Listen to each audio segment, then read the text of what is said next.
Good afternoon, everyone. Welcome to today's webinar session on the executive order update. It's 2 o'clock Eastern time, so people are still dialing in. So we're going to give everybody here about 30 seconds to another minute to dial in and get settled, and then we'll get started with today's session.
Okay, we're going to go ahead and get started. Thank you, everyone, for joining us this afternoon. We have an important and timely topic to discuss today. Today, we're going to be talking about the price transparency executive order and going over the proposed rules, and also some strategies and tactics on how to start preparing now. So just some brief introductions and housekeeping. My name is Brad Josephson. I'm the Director of Marketing here at PMMC. Today I'm joined by Greg Kay, who is the Senior Vice President of Revenue Strategy, also with PMMC. Greg's been with the company for over 20 years and is already helping clients start to prepare for this new price transparency mandate.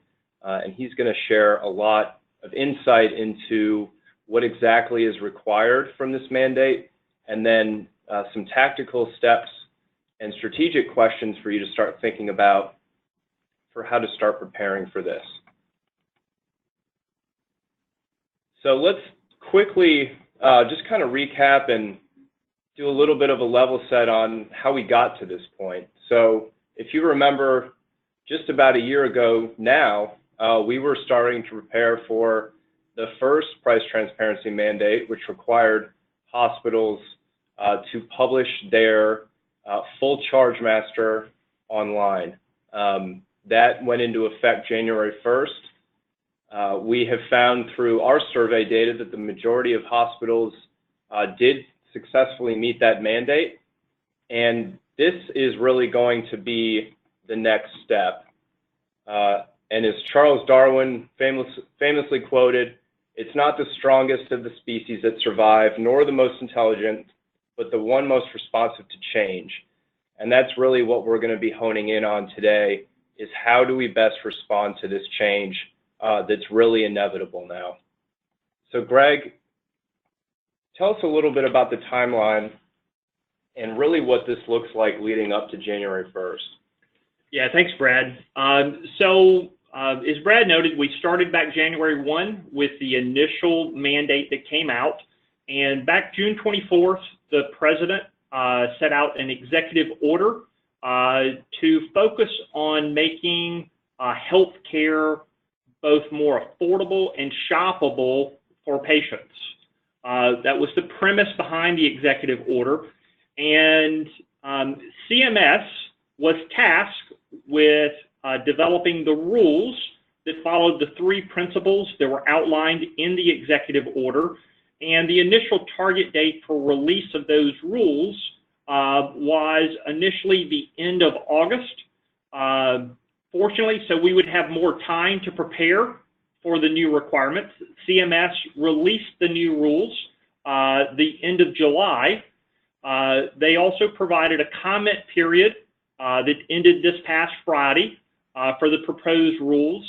And as we know from a CMS standpoint, the rules should be final by the end of really anytime in November. If there's not specific changes, CMS last week sent an email to me just noting that the final rules would be final in November, and any changes would be noted then. Otherwise, the current rules should be considered as final at this particular point in time. So we're going to move forward based upon the assumption that the current rules, as stated, will be final. Now, as we start looking at the comments, as I mentioned a moment ago, there was a comment period for about 2 months that CMS allowed organizations, individuals to comment. And in checking their website on Friday, there were a little over 1,000 comments that had been registered. There was significant support for pricing transparency by consumers.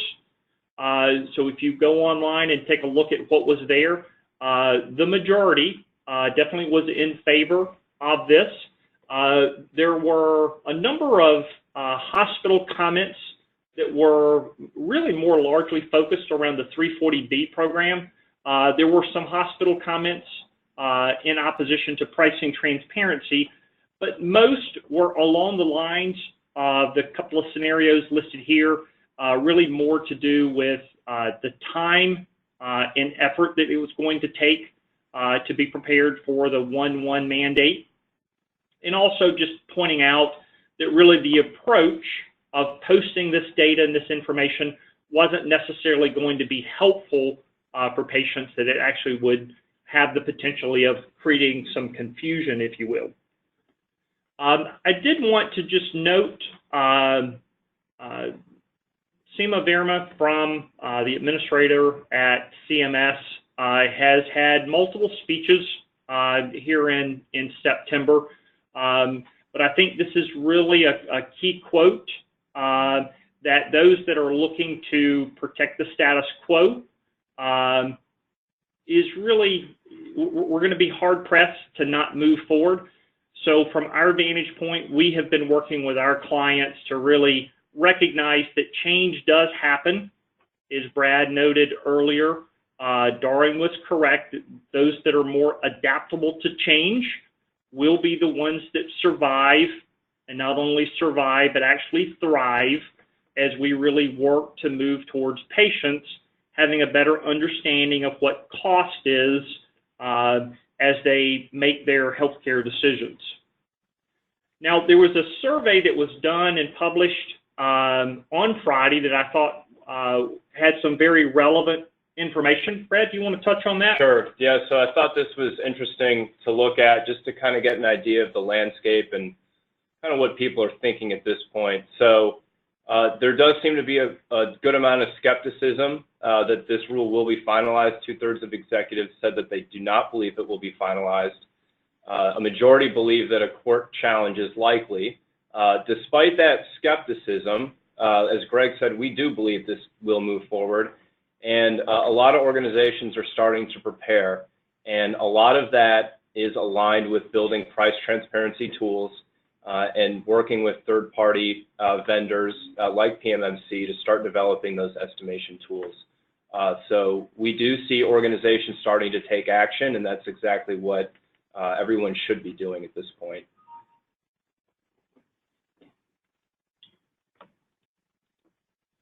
So as they say, hope is not a plan, and I think there was a lot of hope that was noted in that survey that there will be others that will actually be intervening and allowing the industry to not have to move forward with this particular requirement. But what we're going to focus on is, at this particular point, what do you have to do to meet the mandate? So from a requirement standpoint, CMS has stated there are going to be 2 new files. One is an update to the current file that was mandated back 1/1/19, and that's your CDM file. What they're requiring that will be changed is that you're not only going to have to list your gross charge, but CMS has taken the definition of charge and clarified it from their point of view. And this is from the Affordable Care Act. They've clarified charge to mean both gross charge and the negotiated charge. So in the upcoming CDM file that you will have to publish on 1/1/2020, you're going to have to list not only the charge code, but the description, the CPT HCPCS code, the revenue code, the NDC code, the DRG code. We would also assume if you are a multi-facility, you're going to have to list the specific location, the facility location, as well as any modifier differentials that may impact reimbursement as well.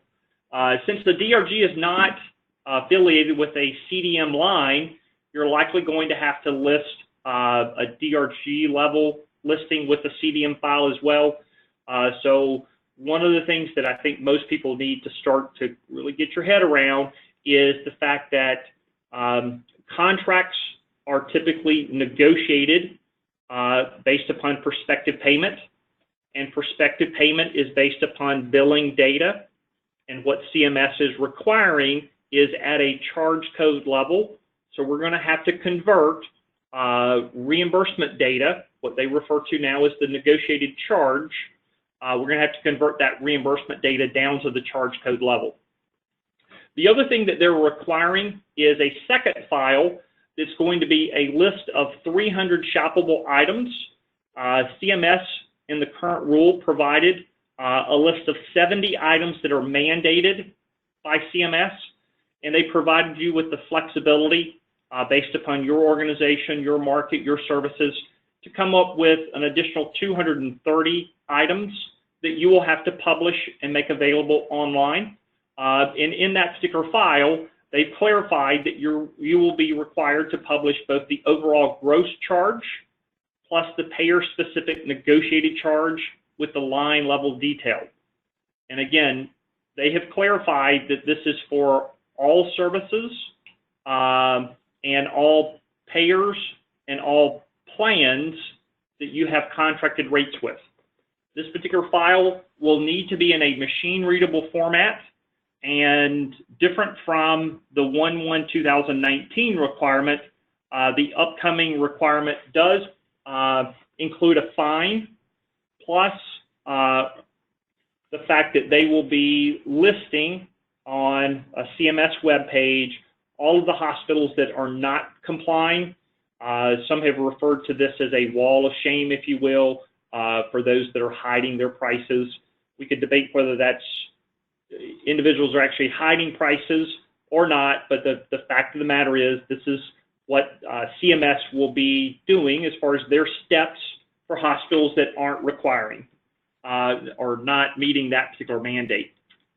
Now, keep in mind that we may all agree that this particular data is not necessarily going to be helpful from a patient shopping experience, but it's important to remember in the executive order and the 3 specific goals that they outlined, one of the goals is to bend the cost curve. So this isn't directly and solely tied to just making it convenient for the patient. This is about disrupting the current process and to make pricing information more readily available to the public, both aggregators of data, organizations that will be looking to use this data in a more disruptive way so that pricing information will become truly more transparent to build out that shopping experience. The other piece to keep in mind when you're looking at delivering these 2 files that are going to be the new mandate 1/1, in our estimation, based upon conversations that we've had with our customers, a good rule of thumb from a planning standpoint is a minimum of 25 hours for every hour you spent last year in posting your CDM file.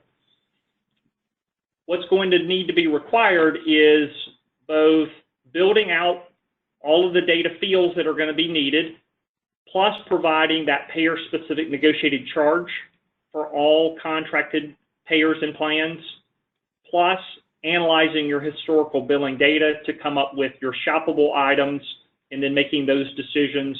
What 230 items out of everything we do are we going to post on the web?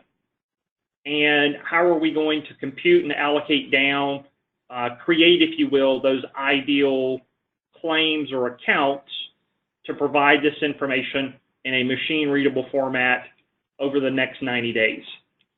The other piece to keep in mind is each organization will have to make some decisions with whether you're going to incorporate new language that will allow your contractual rates and terms to be made public through this new mandate. Some organizations have recognized that the new mandate is a federal requirement, and the federal requirement, just as you have language in your current contracts today, will trump your contractual language. So to some extent, because this will become a new federal mandate, you won't necessarily have to change your payer contracts. Our recommendation will be to definitely control that process so that you know exactly how your payers are going to be allowed to post the charge information. This is your requirement that CMS is putting on you. So you may want to look at having more control over that. Again, it's just adding another task that you may want to look at over the next 90 days. The key thing to remember as we go forward, we're going to have to incorporate and manage these key components. Everything from the way you set charges to the way you negotiate your discounted rates with your payers, the way you audit those payers from a scorecard standpoint is now going to tie in even more directly, not only from a patient collection standpoint, but a patient estimation standpoint. And the common data element is going to be what CMS is referring to as the negotiated rate. We typically, as an industry, have focused on that as the allowable or the expected reimbursement. This allowable and the accuracy of that allowable is just going to become more and more critical, not only from an underpayment standpoint, not only as it relates to how you set your charges or negotiate rates, but how that data is going to be more consumer-facing in this new era of pricing transparency. Now, as you start to scope what you need to do, I did want to take just a couple of minutes to talk about what we see as the minimum requirement and what we're doing today with our current clients and prospective clients. The first piece is to just meet the requirement over the next really 90 to 120 days. The first step is going to be that CDM file with the gross and negotiated charge, your shoppable services, and it has to be in an easy to understand machine readable format. You're going to have that prepared either through internal resources or through external resources. No sooner than you post this information on January 1, most organizations are starting to recognize the fact that they're going to want to manage this process on an ongoing basis. And when I say managed, in other words, you're going to want to look at what everyone else has posted and how their negotiated charge compares to your negotiated charge, and you're likely going to want to make updates to your file, your data, your information. So you're going to want to do some compilation and then do some analytics around those comparative rates, not only from a charge standpoint, like we have historically done with strategic pricing engagements, but you're going to want to take that process one step further and now look at comparative reimbursement, or again, the negotiated charge, in addition to your comparative price position in the market. The last thing that you're going to want to be looking at is anticipating the next mandate. As Brad noted earlier, when we surveyed the market back in January, 10% of the marketplace had online, easy to understand patient out-of-pocket estimation tools. At the end of July, that same market group had grown to 13%. We anticipate, based upon the American Hospitals Association's comments and many other state associations that have noted the current requirement really doesn't go far enough to meet what is really the new requirement, and that's patients understanding in a easy, clear, concise way they're out of pocket. That's likely going to be the next mandate. So it's something that everyone should go ahead and anticipate. Everyone should be moving forward. And as Brad noted in the survey earlier, most organizations are moving and taking those steps today. Now, taking a step back to just the meet and manage deliverable, I wanted to provide just an Excel spreadsheet view of what a typical machine-readable file may look like as we go forward. Today, as I mentioned, most organizations have listed their charge code and the corresponding gross charge. Many organizations included a description. Some included the facility. A handful, a smaller percentage, included the CPT code. These things are going to be mandated come January 1st, in addition to including the revenue code associated with the procedure code. It's our view that if you have different rates based upon a modifier indicator, you're probably going to want to go ahead and include that as well. And with each file that you have under the meet requirement, you're going to have to list not only every charge code that you put online back on January 1st, you're going to have to also include a row that has every contracted payer and every contracted plan. So you will likely end up with something along the lines of 10,000 charge code lines or whatever your CDM currently has. And if you have 40, 50 contracted payers and plans, you're going to have 40 or 50 rows with the computation for each of those charge items, both the gross charge and the negotiated charge by payer and charge code.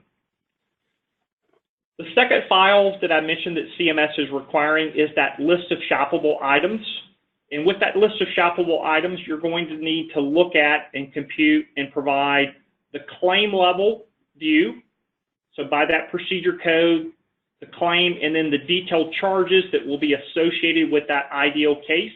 And you're going to have to list out at the claim level, the gross, and then the negotiated charge for each one, and then the detailed charge code information that rolls up to that claim for each individual service, because it's going to have to be by procedure code for both inpatient and outpatient services. In the list of 70 items, CMS listed, I believe it was 4 or 5 inpatient services. So you're going to have to find and identify the ideal claim.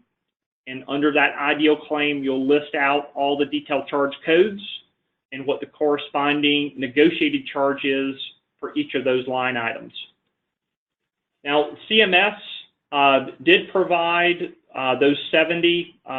If you go into their final rule, it was on page 627 in table 37 of that particular file. As a follow-up to this, we can provide, Brad can send out to all the attendees today that particular file. If you don't have that information in an easy-to-use Excel spreadsheet, we'd be glad to forward that on to all the participants today. Yeah, and as we look forward into probably into 2020, and as we try to get better at educating our consumers on the actual cost of care, we thought it would be beneficial to share some of these statistics that recently came out that just shows how many patients are already price shopping today. This survey came out from TransUnion just recently, and it found that 3 in 4 patients have researched healthcare costs beforehand in the past year, relying most heavily on your websites and payer websites. And 60% of patients said knowing their out-of-pocket costs ahead of time actually determines how likely they are to pursue that treatment at all. And there's also a big generational push in all of this as more members of the millennial and Gen Z generations require more health care. They're the ones really price shopping. So it's really important to keep that in mind as we keep moving forward. Yeah, so when we talk about the self-service patient estimation tool, here's an example of what you're likely going to be deploying. Is a very simple way, and we know from marketing research that consumers, if you can't serve up the information they're looking for within 8 seconds, they're going to go shop somewhere else. So you're going to have an easy-to-use means of collecting some basic demographic data, allowing the patient to very quickly and easily select what estimated service they're looking for to generate a very accurate estimate for the service based upon the benefit coverage that they have per their employer or their insurance coverage. Yeah, and another, related to this, Greg, another session that attendees today might be interested in attending is this Thursday. Metro Health is going to be speaking to this on how they're using self-service estimates to really get ahead of the price transparency curve and also help out with patient financial responsibility. So I'll be sending out a link to this webinar as well. And then along those same lines, some more survey data that really emphasizes how much of a focus price transparency and consumerism really is as we go into 2020. Cost and transparency now rank as the #1 issue and opportunity for executives next year. Data and analytics is still a top 10 priority. And Greg's going to share a little bit about how these really should be working hand in hand. Yeah, as I mentioned earlier, the accurate allowable is going to take on a whole new light. Historically, we've looked at payer scorecards from the standpoint of payer performance with denials and contractual variances. We're going to have to be incorporating new data elements, new steps. One big step is going to be this patient opportunity piece, and how much are we converting as it relates to the patient portion. We'll be looking to incorporate, again, by payer, how well are we performing with that patient population, and what's my collection rate, both overall and on the front end. And we're going to have to be looking at things like conversion rates. As patients shop online, what's our rate of conversion and how much business are we generating as that patient consumer goes online, compares prices, or they schedule an event with us for a service, and then they go online to compare price. How frequently are we keeping that patient, or how frequently do we see the patient cancel that service or that scheduled procedure and go elsewhere? This is really going to be a new integrated strategy that we're going to have to take on. There are going to be new questions we're going to have to be dealing with as we look to, as an industry, integrate charge, price, and that patient cost. Real pricing transparency is definitely coming. We're at that tipping point to see real change, and there are going to be a number of both tactical and strategic steps that we're all going to have to really focus on. In the meantime, as we're thinking through the strategy step and the strategy piece, first and foremost, I think every organization needs to have a pricing strategy in place. And with that, Brad, I believe we have a poll question. We do. Yeah, so we'd just like to get an idea of, so far, what has your organization done to prepare for the price transparency mandate? So we'll go ahead and launch this poll here. And the options here are, we've started to organize payer contracts. We've analyzed historical billing data for shoppable services, requested proposals for third-party vendor help, contracted with a third-party vendor for assistance, or have not yet started preparing. And while this poll is running, I do want to mention that we had just scheduled 30 minutes for this session. We will take a few questions at the end for anybody that wants to stay after. I don't think that we'll be able to get to everyone's questions today, but we'll be setting up a web page to create more of an online forum as we start to learn more about this rule and start to prepare more. so everybody can have some more insight into best practices for how to prepare. So we'll give the poll another 10 to 15 seconds to run here, and then we'll wrap up today's session. So as you guys move forward, you know, we've got a small window of time. From our vantage point, I think most individuals are starting to really recognize the current proposed rules are likely going to be the final rules.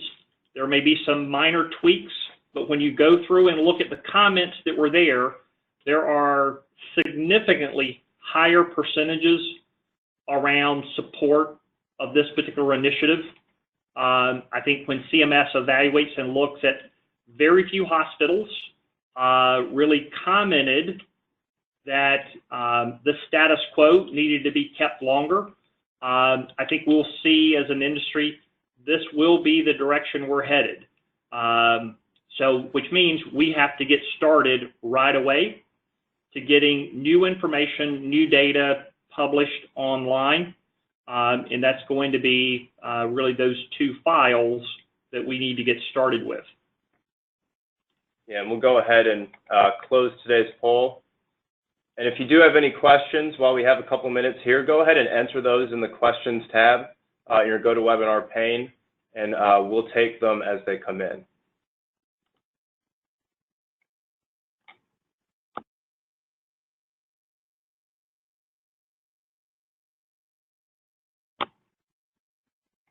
So I thought I'd share the poll results here. The majority of the audience has not started preparing yet for this. 58% have not prepared. About 19% has started to analyze their historical billing data for the shoppable services, and a small percentage, 11%, has started organizing their payer contracts, which really speaks to the fact that we need to get started immediately in order to meet the January 1st mandate. Yeah, because, Brad, you're right. The January 1st mandate is just right around the corner. It's hard to believe that's only 90 days from now. So regardless of how you set about to come up with the deliverable of what CMS has outlined, it's definitely something that we all need to recognize that it's here. There could be intervention, whether it's through lawsuits or otherwise, but based upon where things stand today, most organizations are beginning to really recognize that there are going to be both tactical steps as well as strategic steps that we need to move forward with. We're doing a lot of whiteboard sessions these days. As Brad noted, feel free to reach out to our team if we can be of any assistance in those strategic steps, or if you have any specific questions related to how you're going to organize your data to come up with the machine readable formats, please feel free to reach out to us as well. I know we are fairly limited with time. We do have, I think, a few questions that have come in.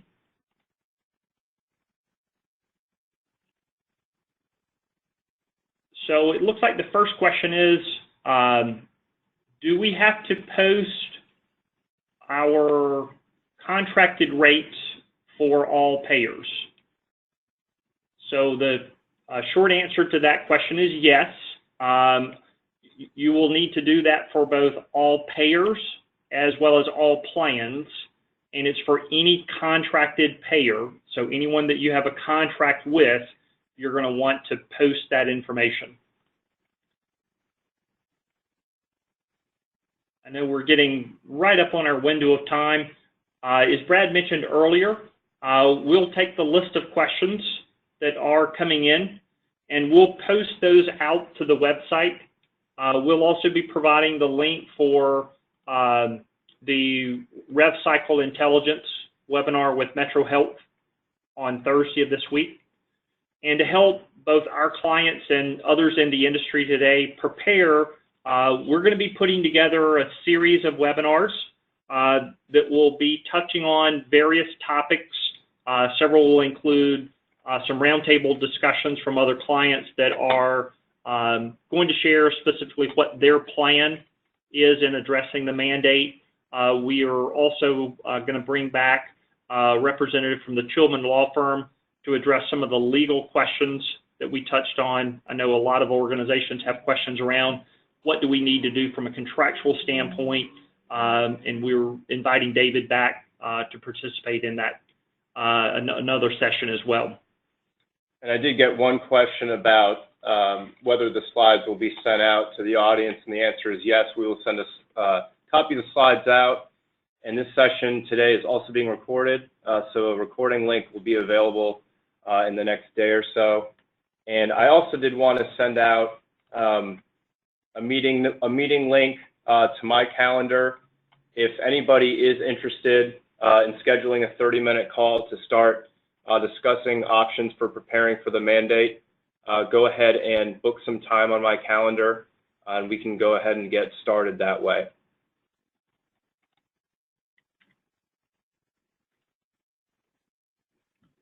Guys, thank you so much for your time today. We wanted to keep this at about a half an hour because, again, the rules are out and are set unless otherwise changed. And if we can be of any service, feel free to reach out to us, and look forward to helping all of those clients that are on the webinar today hit the target date of 1/1 in 90 days. Thank you, everyone.